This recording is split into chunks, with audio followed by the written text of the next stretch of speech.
In the early days of the internet, radical libertarians were scattered, lonely, and faceless. Without direction, they were resigned to scour the web, sifting through content providers in a wasteland plagued by YouTube demonetization, Facebook jail, and covert internet censorship. But then, in 2017, the Libertarian Union was formed. Finally, the average Joe libertarian could find a thriving community of independent podcasters and content providers, all in one convenient location. At Libertarian Union, we'll always have the latest news, interviews, discussions, and even movie reviews. With hundreds of episodes and more added all the time, you'll always find something fresh at libertarianunion.com. All right. Let's get fired up here.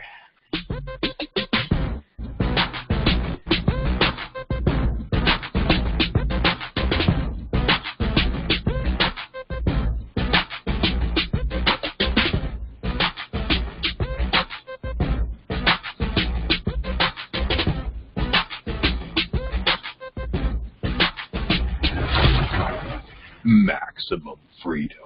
Read. Stay on target.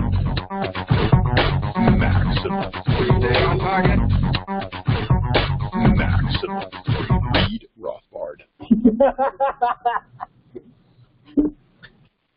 Hello and welcome to the next episode of the Actual Anarchy Podcast, where we talk about movies from a Rothbardian Anarcho-capitalist perspective. Tonight it's episode 68 of the podcast. It can be found at actualanarchy.com/68. We're going to be talking about the dude-arino, the dude himself in the Big Lebowski. It's the 20th anniversary of the movie. Came out 20 years ago last week, and what better time to talk about it than now, 20 years too late. How you doing, my friend Robert? Hey, here we are. Let's do it. Let's talk about the dude-arino. Doing all right. Yeah, I'm all juiced up.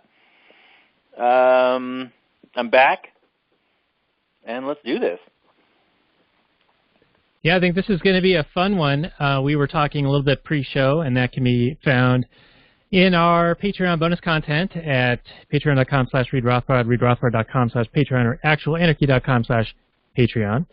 You can hear us talking about burritos and the making thereof, and some of our initial commentary on the Big Lebowski. But before we get and other important secrets of life. Well, all the good stuff's behind the paywall. You got to pay for it because there's a lot of value.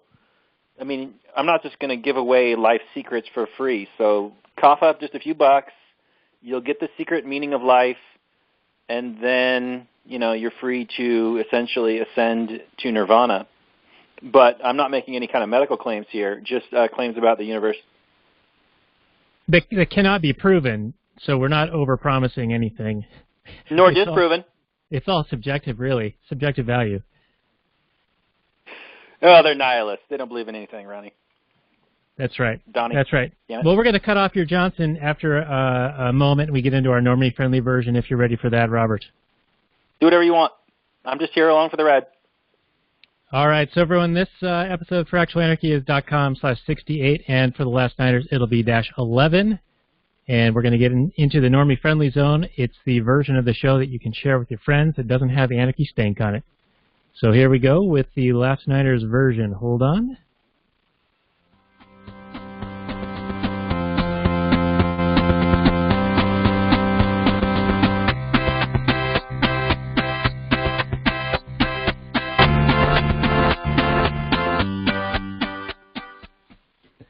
Hello and welcome to the Last Nighters. We are the Last Nighters talking about the Big Lebowski. This is episode 11. Can be found at lastnighters.com/11. My name is Daniel and my co-host is Robert.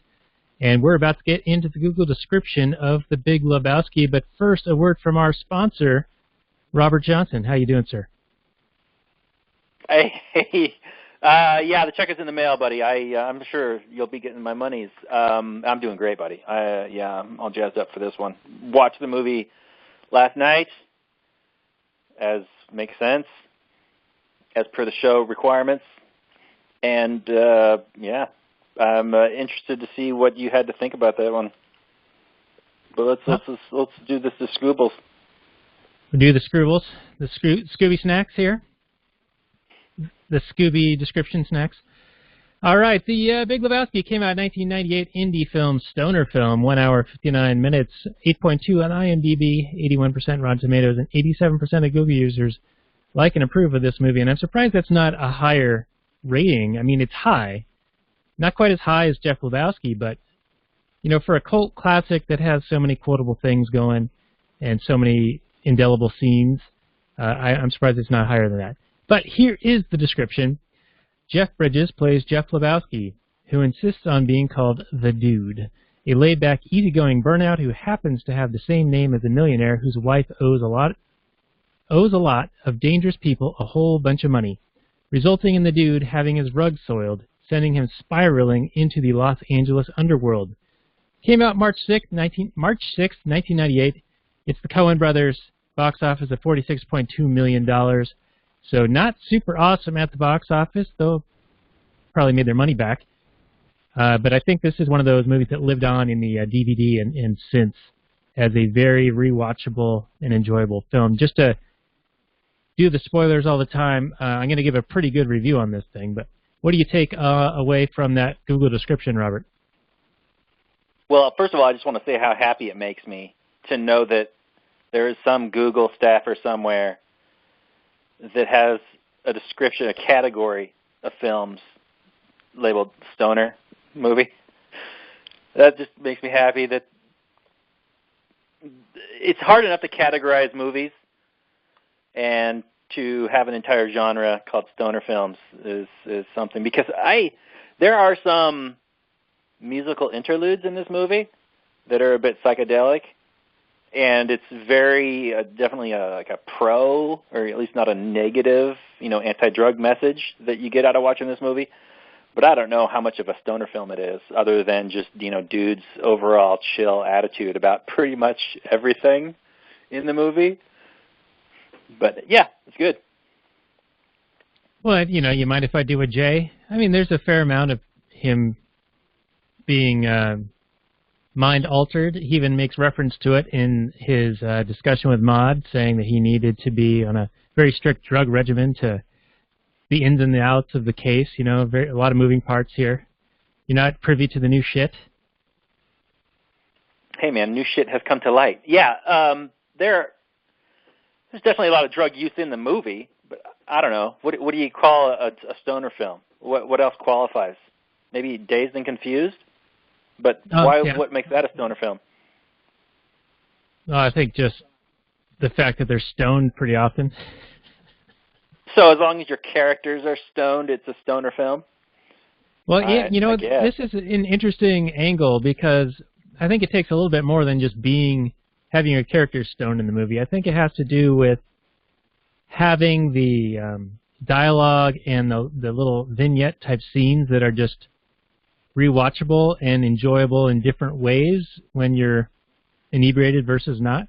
That sort of qualifies it. It transcends into... Full disclosure, Daniel, you watched this movie completely sober recently, so I just want to point that out. So your review is tainted heavily by your unwillingness to watch this movie properly.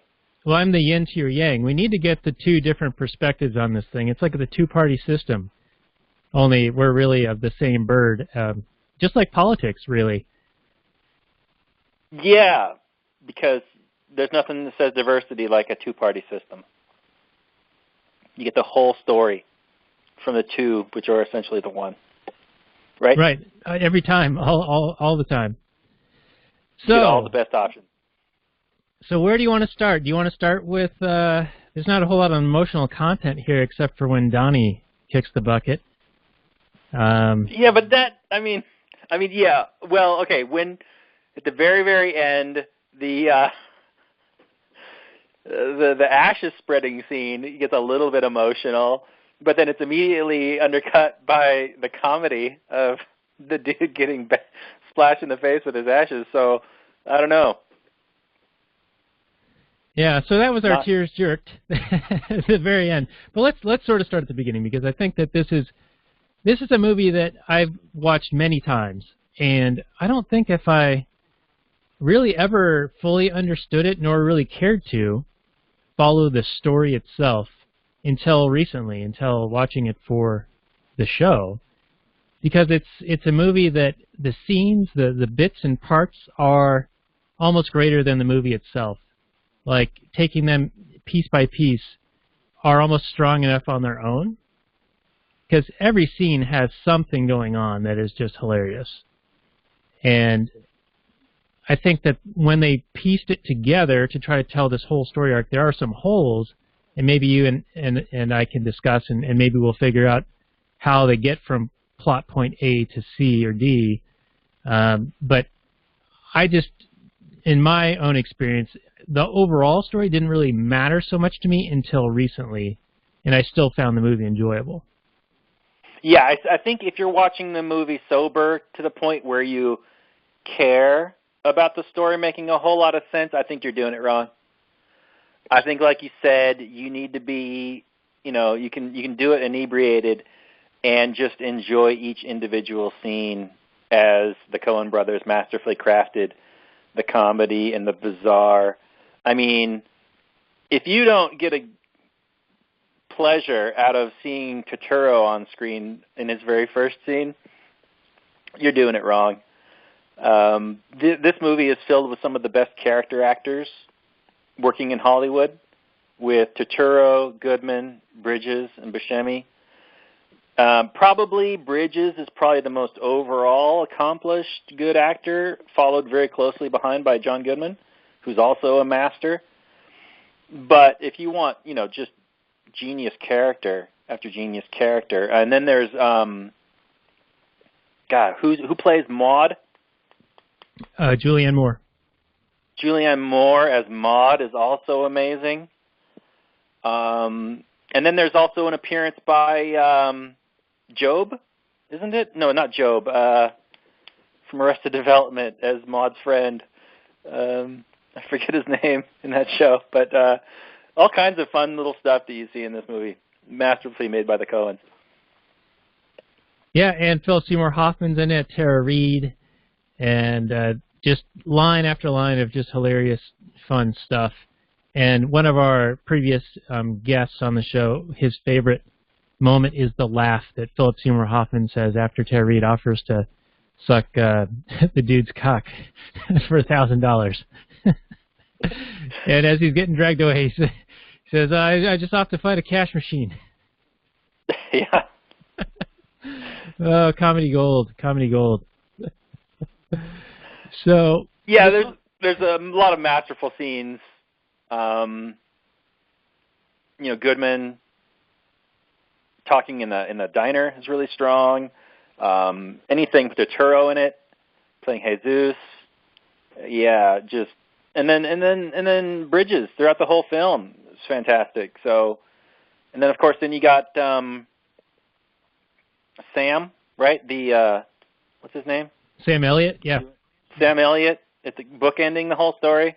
He's a master. Yeah, it's just filled with. I'm surprised this movie didn't do very well at the box office, but yeah, it's definitely developed a cult following since.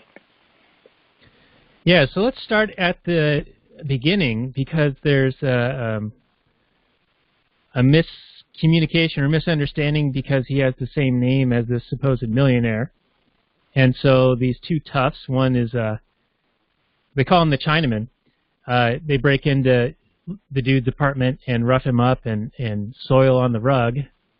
And then they discover that, hey, maybe it's the wrong guy. And then they blame him for being the wrong guy and get pissed at him. They're like, thanks a lot, asshole. Yep. Yeah, I like how this movie is all based off of one misunderstanding. I enjoy that. It sets the whole movie in motion. The idea that the dude's apartment could be mistaken for a wealthy man's apartment is kind of hilarious. I mean, even going into the neighborhood, you would go, I think we probably got the wrong neighborhood. And then you break into the guy's apartment, and you're like, yeah, there's no way it could be this guy. And they still go and assault the guy and intimidate him all the best they can until they finally realize. I mean, these crooks are so stupid, but it just leads for comedy.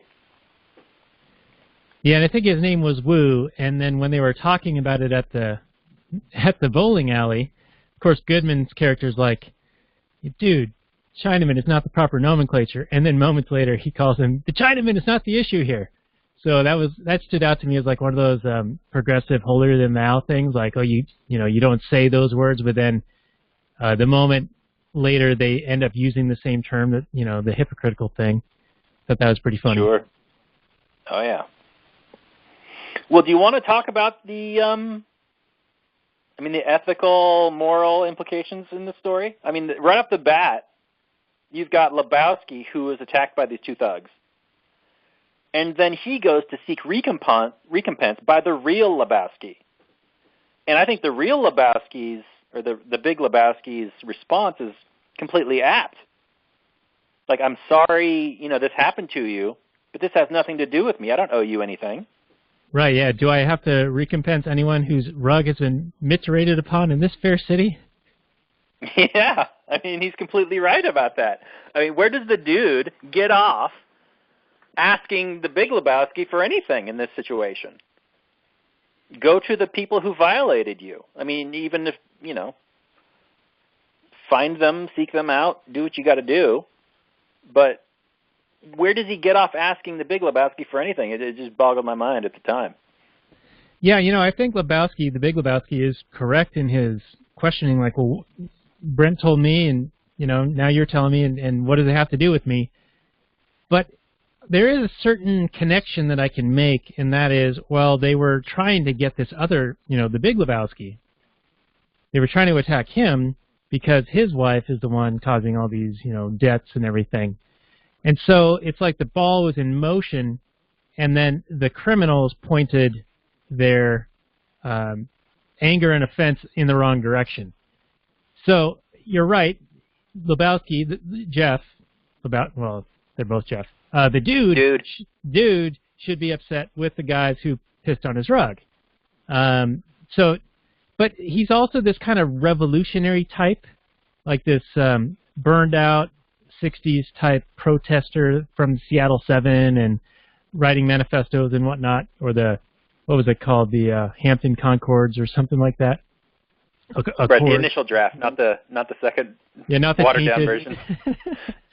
So I can see him having this like sense of entitlement and righteousness and justice being more nebulous rather than purely property rights driven, ethic, I guess. Right. Sure. It's within his character, but if we're analyzing it from our perspective, it's ridiculous. I mean, if anything, he could maybe offer up some information for the Big Lebowski, saying, "Hey, there's some guys looking out for you." Maybe he could sell the information in exchange for a rug cleaning or something. I don't know, but yeah, the way the script plays out, I thought the dude starts off fairly ridiculous. But he's a stoner the whole movie, so you can't really hold him to the same standards of most normal people, I suppose. Yeah, and I do love that initial meeting between him and the Big Lebowski, because he's like, do you go out in public dressed like this? Do you go seeking gainful employment dressed like this? And on a weekday, sir? And the dude's like, what day is it? It's a weekday? Right. Just no concept of time, and it sort of reminds me of, there was a period of time in your life, I think, where you were like, what day is it? I don't even know. And our next show, I think, is going to be Billy Madison. There's a beautiful line in that where he goes, what day is it? And Norm Macdonald says, October. It's almost the same thing here. Oh, good stuff. Yes. But then the Big Lebowski is like, your revolution is over, sir. The bum's lost. Get a job, sir. And he's not wrong about any of that. No, he's not wrong. I mean, and it's very similar with the John Goodman character. Am I wrong? Am I wrong? No, you're not wrong. You're just an asshole. And I think that the Big Lebowski isn't wrong here, but he is kind of an asshole. He is, but he's absolutely in the right. I felt complete solidarity with the Big Lebowski. I mean, when some hippie bum guy comes in accusing you of, or, you know, needing to recompense him for his damaged property, I'd be like, hit the bricks, buddy. I don't owe you anything. What are you talking about? I might, you know, treat him to a drink or a beverage and maybe a scone or something, but and thank him for the information that there are people out there looking for me. But yeah, anyway, let's move on though, because there is at least one instance of actual bizarre behavior that definitely crosses the nap. Well, before we get to that, I do want to. Oh, okay. Before we get to that, I do want to ask. The dude lies to Philip Seymour Hoffman and says, "Oh yeah, the old man said take any rug in the house." So the dude is stealing the rug. Yes, he absolutely is. You're right, and I'm glad you brought that up because I did have that written down. Yeah, he commits fraud. Yeah, and then Maude assaults him and steals it back. Yeah. But by that time, the Big Lebowski has said, no, you can keep it. But Maude's response is, I gave that as a gift to my mother. The mother has since died. And my wife brought this up when we were watching the movie. She's like, well, if Maude gave it to her mother and her mother was married to the Big Lebowski and then the wife dies, then shouldn't it be the Big Lebowski's rug? But then later it's revealed that Maude is actually the one in control of all the funds and Dad is on an allowance. And he's only trying to appear to be rich. And so if Maude was the executor to the estate, then the rug was still hers. And I wondered if you caught wind of any of this, if you can clarify that at all. Before we get to the Walter over the line, Smokey. No, that's what you just said is all correct, although I did not recall all of that in as perfect detail as you did, being as altered state as I was in. All right, fair enough. All right, let's get to the line, Smokey. The what? Over the line, Smokey. I think that's where. Oh, yes. So Walter is upset. They're in a. It's not a league match, but it determines like league placement or something like that, right? Sounds about right. Yeah, something like that. Anyway, they're bowling, and the team they're bowling against, one of the guys goes over the line maybe. We don't know. We didn't see it, but Walter supposedly does. And they get into a shouting match, whereupon Walter pulls out a pistol and sticks it in the guy's face, essentially threatening to murder him if he doesn't strike the 8 points off his score. Which just gives you an idea of how unstable this Walter character is. I mean, he does multiple unhinged things throughout the movie, from throwing his own underwear over the bridge to destroying the Corvette. And then he's he does all kinds of crazy things, but just that initial NAP cross was just so over the top. I don't know, what do you even attribute that to? That's like his Nam history, his just over the top testosterone. I don't really know, but it's definitely an aggression. Yeah, it definitely is, and I think that he's a damaged guy. You know, he's got the Nam stuff, probably some PTSD style. He's constantly referencing it, and then he's also gone through a divorce. Yet he still goes to the same church that his wife went to. He's still taking care of the dog. She's moved on to another relationship. So there's clearly some issues going on with this guy, and he does have a very short fuse and a very explosive temper. And he's quick to anger and quick to violence. And he has some pretty ridiculous schemes where he thinks that that's the quickest way and best way to solve any of the problems that the dude faces. Right. And then when they when they actually come to, I think, who was it? Was the pacifist. When the dude's talking about there being a pacifist, and Walter just thinks that's like a mental disorder. Just kind of funny. Because he obviously, he's quick to solve his problems with violence, and he has no problem doing so. He still has that kind of war mentality. The direct, violent approach is solving problems. Yeah, so then right after that, they get the call to do the ringer, right? The ringer for the ringer. And he throws his whites over the edge and rolls himself out at 15 miles an hour, and the Uzi starts shooting everywhere, and the car gets crashed. And so they fail, right, at this drop, and then recovering Bunny Lebowski. And after it's all fucked up, he goes, all right, dude, let's go bowling. Because that's like every time something bad happens, they just go bowling. And so they've got the money in the car in this case. And when they're done bowling, the car's gone because he parked in the handicap spot. So yeah, they just fail at basic stolen. Human shit. Yeah, it's just bizarre, right? So the car's either towed or stolen. But why would you leave a case of $1 million inside, if they believed that there was $1 million in this broken car in the bowling alley? It's ridiculous. Yeah. Their level of folly is like cartoonish. Either they're so altered from normal humanity, or they're just so stupid. I mean, they're in like L.A. They have a car that maybe their defense is that, hey, nobody would think to ever look inside this car or steal this car for any kind of valuables because it is just some old POS. Yeah, so they'll just sleep in it or use it for defecation. Right. So, I mean, it's definitely, I don't know. I can't really explain that. I think any normal average person would keep the case on them at all times. But, so maybe did that bother you, like as a plot point?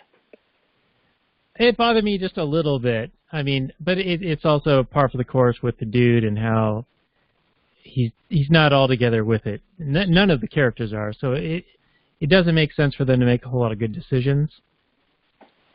Right. And his apartment got tossed several times anyway, so, you know, where would it have been better to have kept the money? Yeah, and the dude is so stupid that he puts this 2x4 to block his door, but then the door opens out, so it's hilarious. Yeah. Anyway. So what did you take on the cops when he was doing his report for the stolen vehicle? And then he mentions that the rug also got stolen, and the cop's like, oh, 2 cases. You know, is this a serial thing or something? And then Maude leaves a message, and he goes, oh, that's 1 case solved. Yeah. I mean, these are funny scenes. I don't know how much you want to analyze them for, like, plot content versus comedy. I don't know. Yeah. I wouldn't hold out hope for the credence, though. Right. Yeah, but I mean, we could talk about how inept the cops are, I guess. Yeah, how useless they are. I mean, they're just like crime historians, right? Yeah, and then there's a scene at the junkyard when he gets his car back, and the cop's even joking about how, yeah, they've got detectives working on this stolen car case. Yeah, in shifts. I mean, it reminds me of being kids when we had our bikes stolen. Well, we kind of gave them away, but it was a fraud case where they promised a certain thing and they didn't deliver. I mean, it really was a trade. And I remember my father telling me, oh, yeah, there's all kinds of detectives working the case. And I kind of knew he was bullshitting me, but I kind of wanted it to be true, so I didn't press him further on it. But, of course, did we ever get those bikes back? Or when we did, they were all destroyed. Is that right? Oh, man, you're going real deep back for me. I don't remember it at all. You don't remember that at all? You remember the day, right? Like when we originally gave them the bikes, like these 2 girls. We were riding our bikes downtown, and these two girls were walking by, and I forget what they said, but they, engaged us in conversation, and they proceeded to swindle us out of our bikes because they promised, I forget what they promised, but a certain amount of money. Remember this? This is like a big event. I loved that bike. Yeah, not at all, man. Not at all. Wow. Were you like stoned our entire childhood? Well, I have a terrible memory, but yeah, this is way out of the bushes, man. I don't remember this at all. Though it doesn't surprise me to be swindled by a woman. Well, sure. I mean, this kind of just set up my entire life. Just set the tone. But yeah, they took our bikes, and then we had to walk home. And then I don't think we ever got the bikes back. If they did, they were all destroyed. I remember they found them, but they had been run over by a car multiple times. Maybe you just blocked it out. This isn't triggering any thoughts, huh? Okay. No ringing bell? No, but good time. Maybe I did block that out because it was so traumatic. But speaking of traumatic, let's talk about log jamming. Oh, yeah, good time. Carl good movie. Hungus. Good movie. I'm here to fix the cable. Uh-huh. So help me understand this, because eventually the dude figures out that Bunny is in the porn films, and one of the guys who's in the film is one of the nihilists, right? Yeah, he's one of the kidnappers. Yeah, he's one of the quote-unquote kidnappers, and he knows her, she knows him, and Maud knows this. And so Maud suspects that the Big Lebowski is laundering or embezzling the money to make this payoff, but Bunny is with friends or, with these people that she knows from the porno, and she's just trying to, see, this is where I'm confused. Like, was the Big Lebowski just using her being gone as an opportunity, like a crime of opportunity, or did he put the nihilists up to it and orchestrate this whole thing? And furthermore, even if that were the plan, how would him giving $1 million falsely, but taking $1 million out of the account and pinning it on the dude, how does that prevent the finger from coming back to him? Because he doesn't go to the police with this, and I would think that by not going to the police with this and not having like an official record of it, that the charity or whatever it's called, the Lebowski Foundation, would still be looking at him as like the culprit for this. All I got out of all that word salad of what you said was basically blah, blah, blah. I watched the movie sober, blah, blah, blah. Feel pity on me that I was trying to make sense of it all. Because, yeah, man, I think if you analyze it like that and try and figure out all the motivations and who knew what, when, and where, it probably doesn't make too much sense. The best answer I could give you was I think it was a crime of opportunity.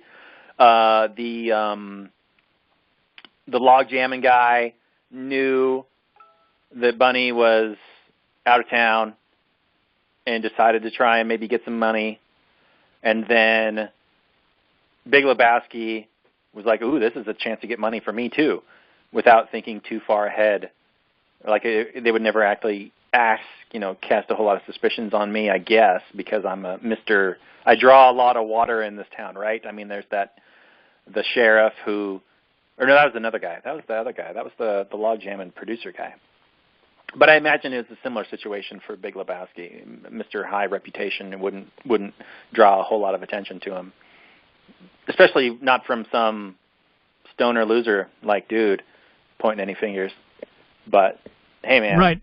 But I just think you're doing it wrong.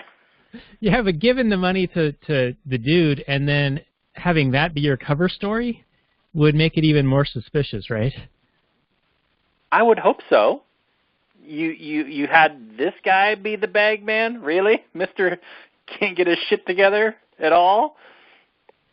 Hey, I got a beverage here, man. I got a beverage here. They did not receive the money.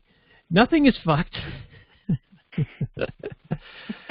Oh man, so speaking of out of scale responses to things with aggression, like Walter with the over the line Smokey, what do you make of when the Big Lebowski pulls the dude into the limo and the dude's like, "You're not privy to the new shit," and the Big Lebowski says, "If there's one hair harmed on her little head or another toe, then I will reciprocally, give you the 10 times the amount of punishment." Did you feel like that was almost a, dare I say, Ancapistani style of justice? Well, except for the fact that he's committing fraud the entire time. Sorry, he's pretending to be upset that the dude didn't make the drop, of which there was no drop, and he knew it. Right, and he knew that there was no money in there. Now, whether he believed that she was actually at risk or hoped that she would be murdered, I don't even know. I'm kind of confused on that part. But there was the toe, and that was the girlfriend of one of the nihilists. Right, that was like Logjammin's girlfriend. Right. And that was to like authenticate that there's really a person at risk here. Bunny is really in harm's way. And so the Big Lebowski really did think that she was going to die because he knew that he didn't pay the money. Yeah, and he was hoping that she would die. He would be done and rid of her. And so he put on a big show of having her be his light of his life, and then gave, dude a bunch of phone books to deliver in lieu of cash, and then blame the dude for it. Right, and they delivered the whites instead of the phone books, but really, about the same value there. I'd probably take the whites, although Walter's whites, yeah, you're right. But yeah, I mean, like I said, there's a lot going on in this movie, and I think if you do try to pick it apart, it loses a bit of its luster, so it really is meant to be, like you said, ingested a bit, inebriated, and just for the scenes and the jokes contained therein. Yeah, and watching it last night, I remember this movie just kind of ending. There isn't like a big climactic scene, although there is a big fight scene at the end, but it just kind of all of a sudden happens, and it's not like that. This is a movie where there's a kind of like a three-act structure where, everything is at risk, and then the hero comes through and does something heroic and that sort of thing. There's not really so much of that. I remember the movie just kind of going along and then being over all of a sudden. Yeah, but it does get figured out. And it turns out that the dude was pretty much right the whole time. Like, she kidnapped herself, or didn't even kidnap herself at all. She just, up and left for the weekend. Right. And then she showed back up, crashed the car into the fountain, and was running around. And the nihilists still want their money. Right, and at the end they'll settle for just whatever's in your pockets. They want to get something out of it. Yeah, and I meant to ask you about that one, because Walter's like, no, what's mine is mine. You come and get it, nihilists. Yeah, I thought that was great. That's where Walter shines.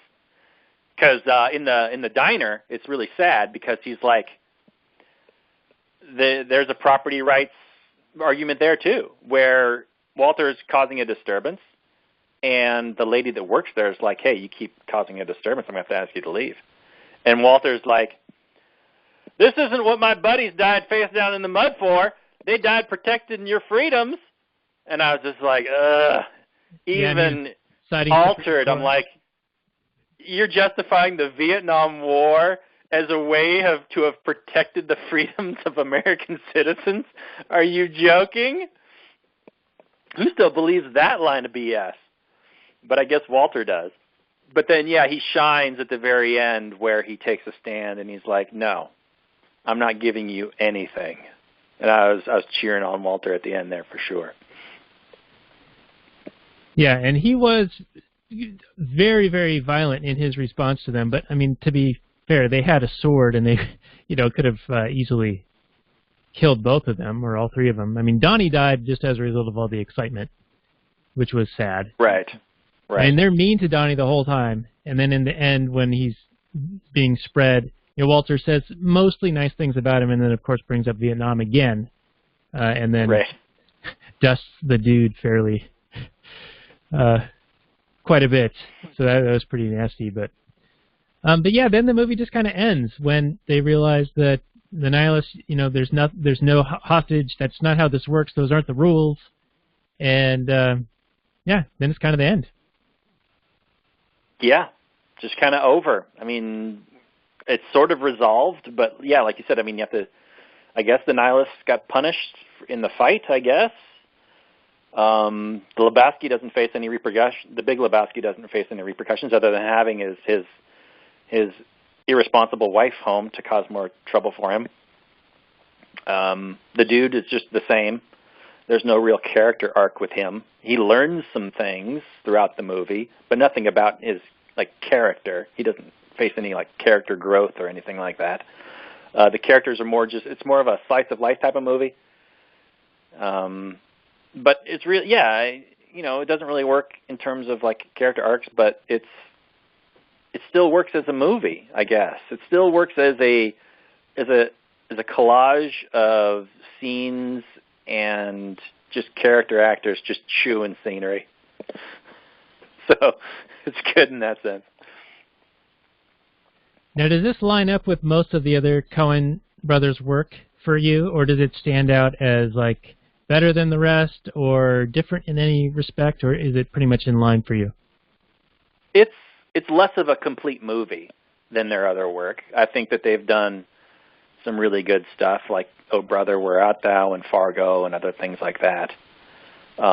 They've had a really varied career. I mean, for them to have done, there's always that little bit of, just kind of unique, special, Coen Brothers touch and feel to it. That's just a little bit off. They have their own, unique perspective that comes across in their work that's just really fun.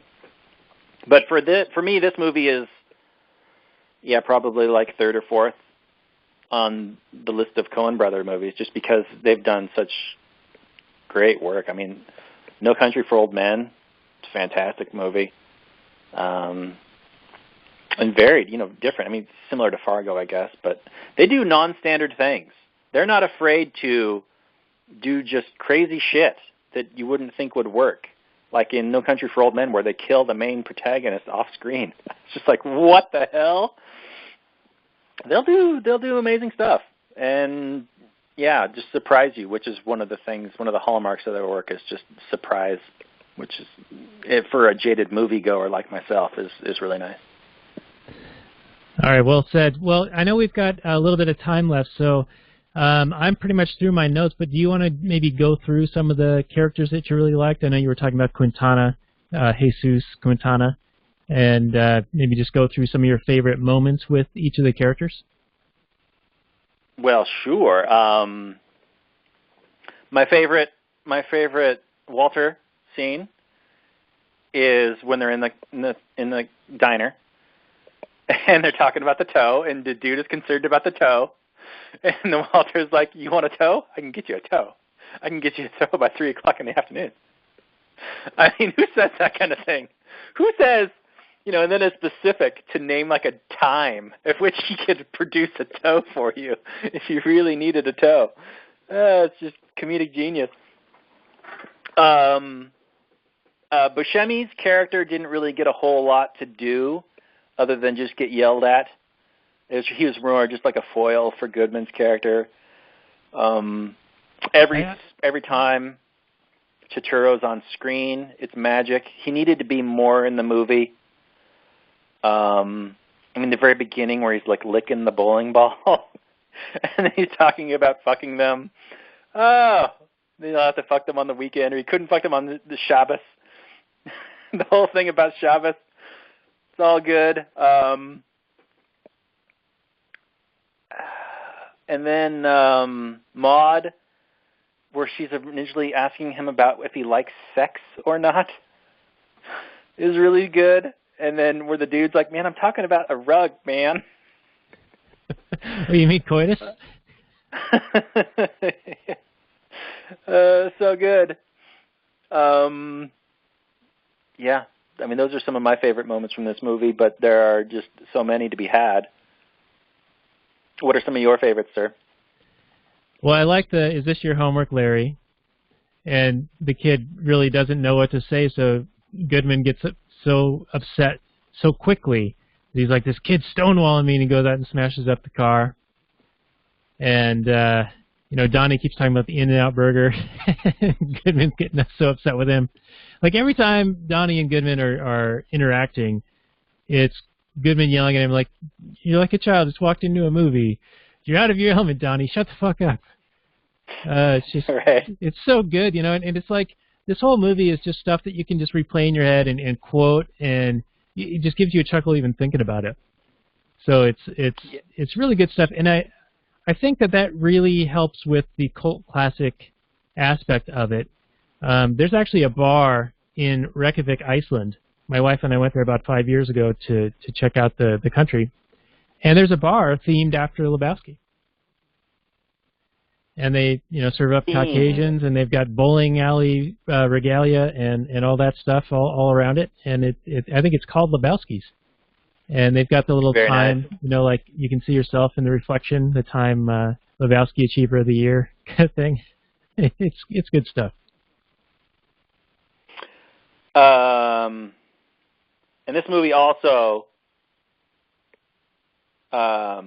features one of my favorite musical interludes of all time, for Just Dropped In by Kenny Rogers.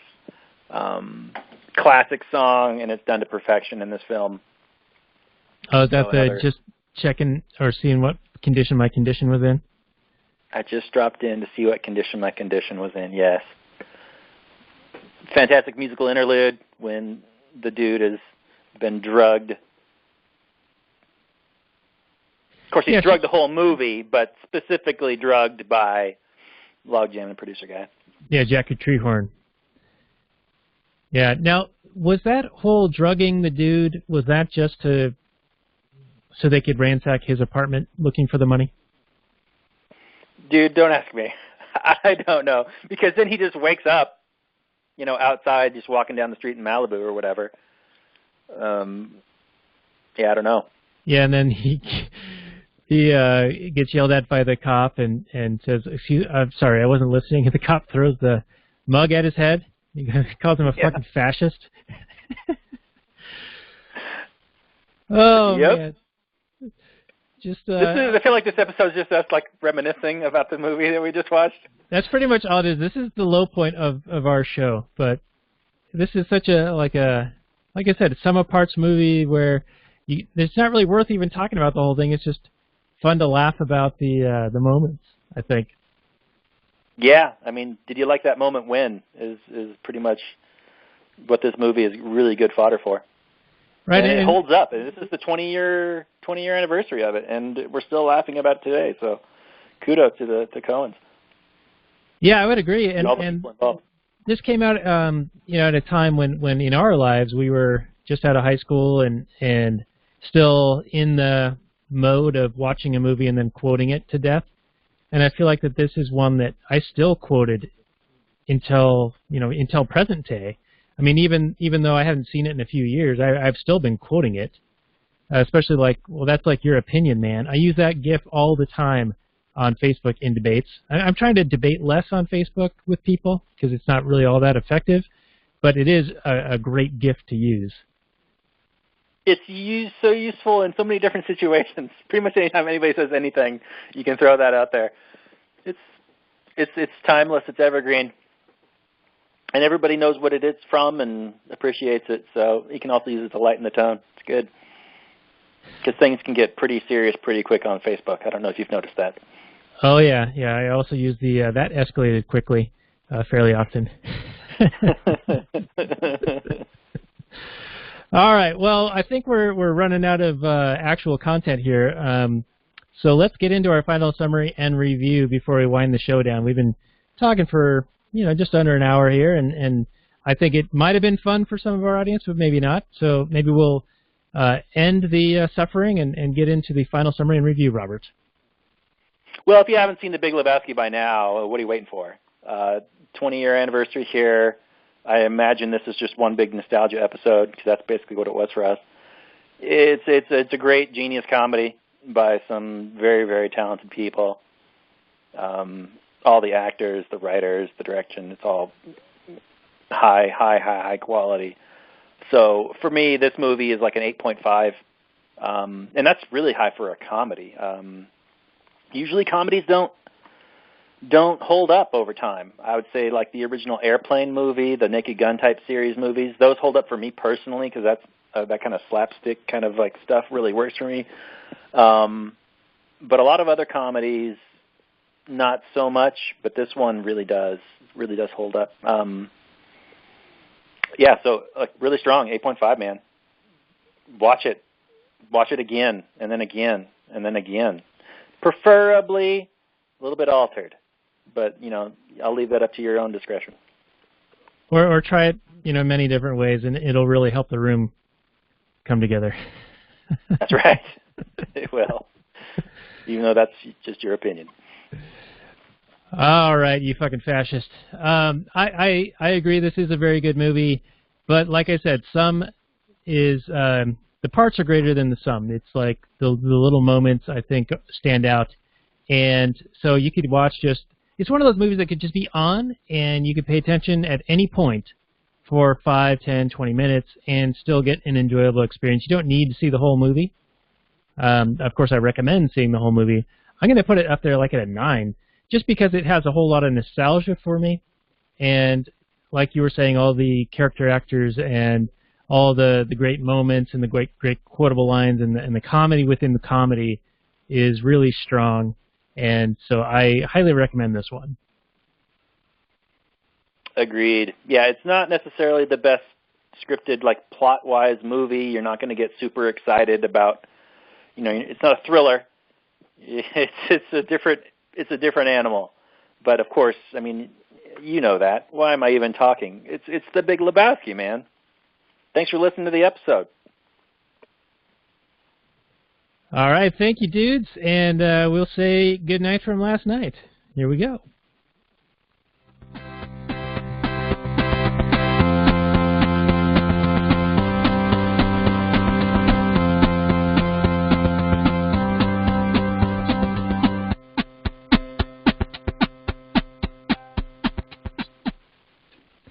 All right, continuing the transmission on the Actual Anarchy podcast, and I forgot to mention this is episode 11 of the Last Nighters, so lastnighters.com/11, and the Actual Anarchy podcast 68. So any other stuff you want to bring up before we wind down this show and potentially do some Kathleen Turner Overdrive that will be available for our Patreon supporters? Well, I mean, do you want a tow? Because I can get you a tow. I can get you a tow by 3 o'clock. By 3 o'clock. I don't know, man. I think we covered it. Like I said, there's not a lot to the movie. The story is serviceable, but probably has some holes upon further examination. But I think, yeah, like I said, if you're doing that, you're either like a super fan, and if you care enough to really look at it that closely, you already like the movie, and you just want it to be like a perfect movie. And I don't think it needs to be in order to be what it is. So it's good stuff. Yeah, I'd agree with that. And I did actually want to talk a little bit more about the nihilists. Oh, yeah, sure. Because we barely touched on them during the Last Nighters part, but there's a funny story. So Stephen Clyde, he just launched a podcast called the Peace and Liberty Podcast, and I was a guest on there, and I think you're going to be a guest on there at some point soon. But it's Stephen Clyde, and he and I have been friends on Facebook for a while, and we collaborate quite a bit. He's a writer for the site, actualanarchy.com.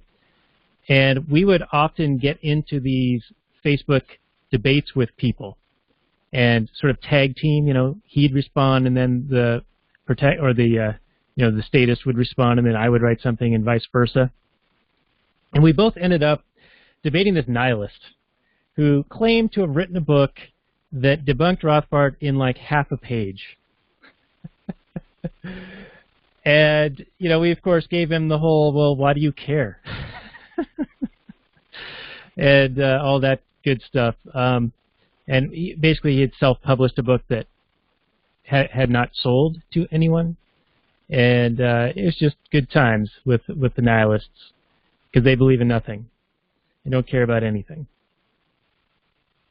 Yeah, it's funny when you're talking to a nihilist that, you know, nihilist is a very safe position, right? Because you don't actually have to believe in anything or hold any kind of tenets or defend anything really. But then actually, if you really follow through on, do you actually believe in anything? It's a contradiction because, I mean, in order to even function in the world, you have to believe that food is going to nourish you and there is a door there and there is stuff underneath my feet. I mean, I don't really entirely, I guess there are probably several flavors of nihilism, but if you take it to its logical conclusion, if there's nothing you can prove, nothing is true, is that essentially the tenet? Yeah, I don't fully understand it, but I feel like it's the postmodernism which cranked to 11, right? Yeah, I don't know, man. Everything's relative. Nothing matters. We're all just dust anyway. It's just the blink of an eye. You know, eons, billions of years, infinite space, all that good stuff. I'm sure they're right about some things, but I don't know if to what level did they take it? Did they say that, you know, since everything is relative, you can't prove anything, and then therefore, what's the point? Is that their position? Yeah, it could be. I mean, I can't really speak for them, and like I said, I don't fully understand it, but it is something to sort of pick at, and usually they get very upset, and you're like, well, if you're a nihilist, you shouldn't care. Right. Right, so let's be consistent. But I do see the point that, you know, if there is this ever-expanding universe and time is infinite and all of those things, and the whole course of human history is but a blink on a grain of sand, on a grain of sand, on a sea turtle, that kind of thing, then in that scale, yes, it's inconsequential and insignificant. But on the human scale, the, you know, generations, birth, life, death, family, relatives, day-to-day interactions, you know, lifespan type stuff, things are hugely important, right? We deal with things every day. We remember lost loved ones. We celebrate the birth of new children, all of these things, you know. So I think it's a matter of the scale at which they're looking at something. Yeah, I mean, certainly they must treasure things in life, right? They have to in order to function. You must have an ordinal preference scale in order to exist. And you exhibit your ordinal preference scale every second of every day. So either you're a walking contradiction, or I'm attributing things to nihilism that aren't attributed to nihilism. I guess I just don't know enough about the philosophy, if you want to call it, or the lack thereof. I don't know. Well, it's just like our opinion, man. It's true, man. All right, dude.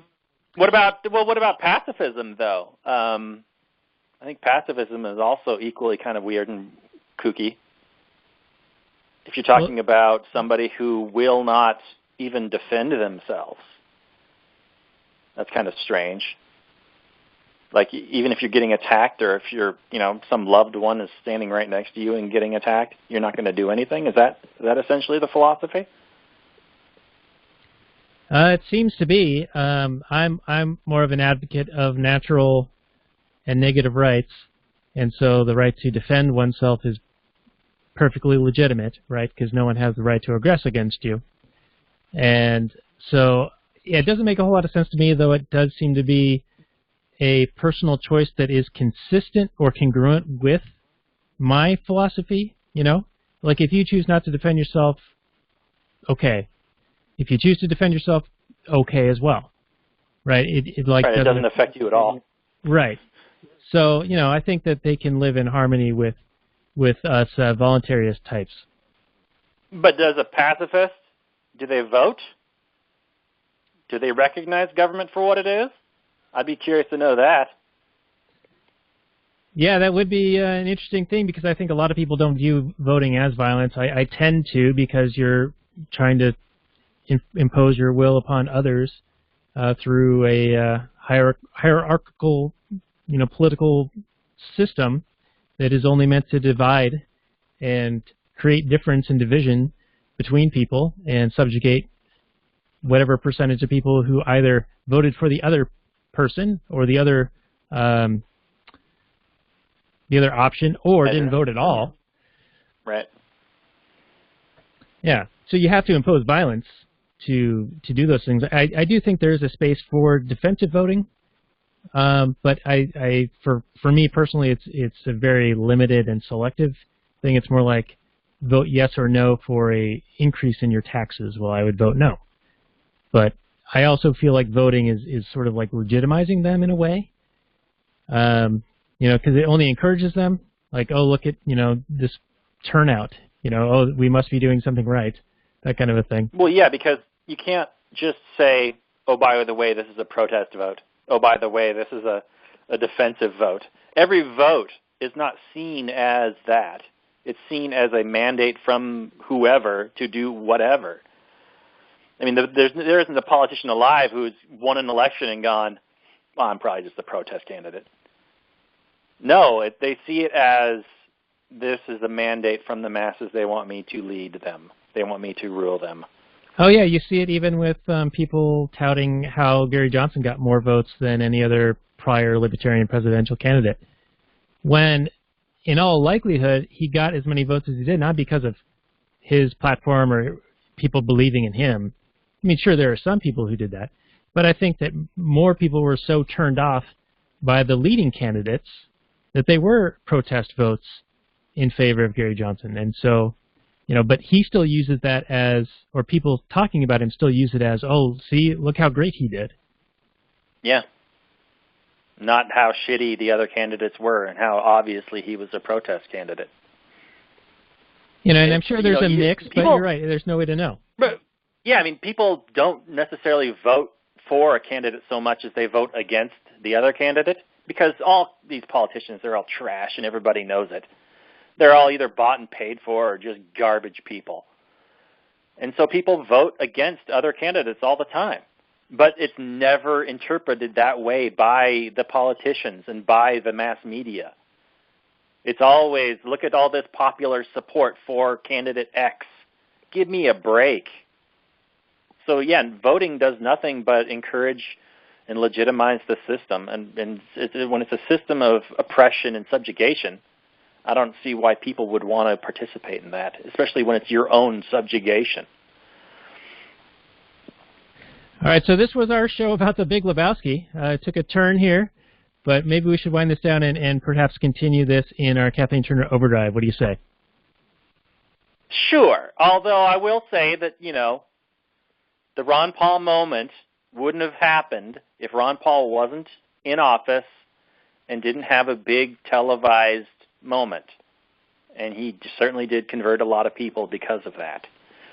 But it's really kind of hypocritical when a candidate runs that says, this whole system is bullshit, but put me in charge of it. It's not a consistent message. But yeah, let's move on to CTO. All right, and good call with the Ron Paul. I do give him a lot of credit for doing what he did. I'm here because of what he did, and I don't think I would have been otherwise. So I think he was effective in lighting that spark, that fire in a lot of people, to kind of show them what's possible, that there is an alternative that is non-coercive, it is with sound economics, and it is actual anarchy, which is, what our show is all about. So I give him a pass on that, but he's one of the few politicians that I'll give a pass to. His son's okay, and there's a couple of other congressmen that are half decent, like Massey and who's the other one?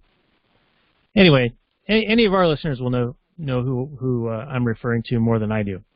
But let's wind this down. This has been the Actual Anarchy podcast, talking about the Big Lebowski, episode 68. We'll be coming back next week with 69, and that's going to be Billy Madison, because I have a toilet sense of humor. So, final word to Robert, and then we'll play our outro music. It's been an honor and a white privilege talking to you people. Thanks for listening to Big Lebowski. I mean, it was a fun one to do. Yeah, take care of yourselves. Hug somebody. Give them a kiss. Peace out, homies.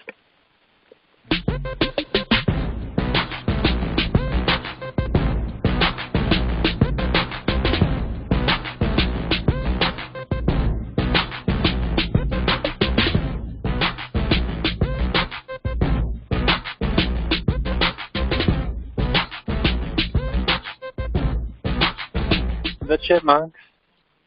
CHIPMUNK. We're the Chipmunks. Guaranteed to brighten your day. Do do do do do do do do do do do.